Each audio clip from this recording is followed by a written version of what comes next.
حبايب قلبي ساره، ازيكم؟ عاملين ايه؟ وحشتوني جدا جدا. النهارده فيديو جديد وروتين جديد بعد غياب برضو.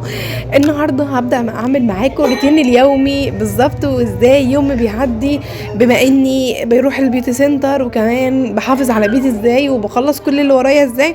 هقول لكم النهارده. اول حاجه، انا مش بروق الشقه دايما من يعني كلها على بعضها كده زي الاول.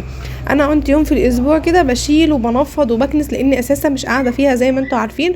وكمان ما كنتش بطبخ فوق ولا بعمل اي حاجه فوق، وكنت قاعده مع حماتي، وفي نفس الوقت انا بروح شغلي ومش بقعد اساسا في البيت. فكل اسبوع بتشوفوا اللي انتوا شايفينه ده. فعايزه اقول لكم ان الشقه فعلا كانت متبهدله، بالذات اوضه الاطفال عندي كانت متدمره. طبعا الحامل بتاعي اللي كنت بحط عليه التليفون الدشدش فمضطره ان انا اعمل معاكم كده.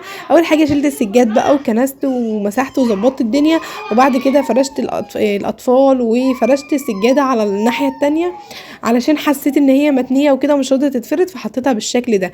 تاني حاجه بقى، دخلت على الركنه، برضو كان في هدوم عايزه تطبق، كميه هدوم في الغساله عايزه تتنشر، عايزه تتشال بقى وتتنفض وتتكنس. كانت بصراحه متبهدله جدا. اول حاجه شلت الفرش ونفضتها من بره وكده، وكنست الحته وكنستها من تحتها، وبعد كده مسحتها، وبعد كده بدات افرش الفرش زي ما انتم شايفين. والبلكونه برضو كنستها ومسحتها. بس انا بصور معاكم بسرعه جدا علشان الحق اخلص تصوير معاكم، وفي نفس الوقت الحق ان انا يعني اخلص واروح المحل بتاعي. عايزه اقول لكم ان انا كنت شلت الفرش تاني ورجعت ركبت الفرش تاني، كنت بقول هغسله ورجعت في كلامي تاني وفرشت. وبعد كده رحت جايبه بقى الكسوه وفرشتها هي كمان، علشان خاطر كانت مغسوله بصراحه، كنت غسلاها قبلها، فقلت بالمره افرشها عشان يبقى كل حاجه نظيفه زي ما انتم شايفين كده.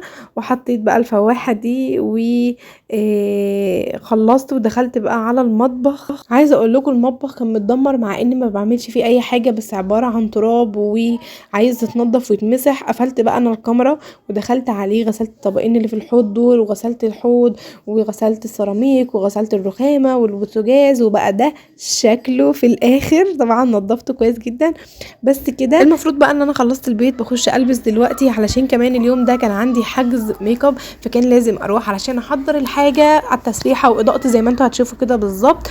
لبست ورحت حضرت كل حاجه، ومستنيه طبعا العروسه علشان نبدا نشتغل في الميك اب. وما بروح ما بعملش اي حاجه تاني، بمخصص ان انا اليوم اللي بشتغل فيه بالذات كتير ما بكونش قادره بجد اروح، بكون تعبانه. عايزه اقول لكم ان مهنتنا مش سهله خالص، احنا بنقف لحد ما ظهرنا وجعنا بالتركيز وكل حاجه زي دي. فعلا تعب جدا، ارهاق، بروح ما كنتش قادره اعمل اي حاجه، ظهري بيكون خلاص وقف. فكل حاجه وليها تعبها، وكل شغل وليه تعبه، علشان في ناس كتير بتفكر ان المهنه سهله. ابدا والله، كل شغل وليه تعبه وكل شغل وليه قرفه. بس كده بروح ما بعملش اي حاجه. وده طول النهارده، اتمنى يكون عجبكم. استنوني فيديوهات كتير احسن وافضل، روتينات كتير احسن وافضل. واسفه جدا ان بتاخر عليكم في الفيديوهات، وانتظريني. مع السلامه.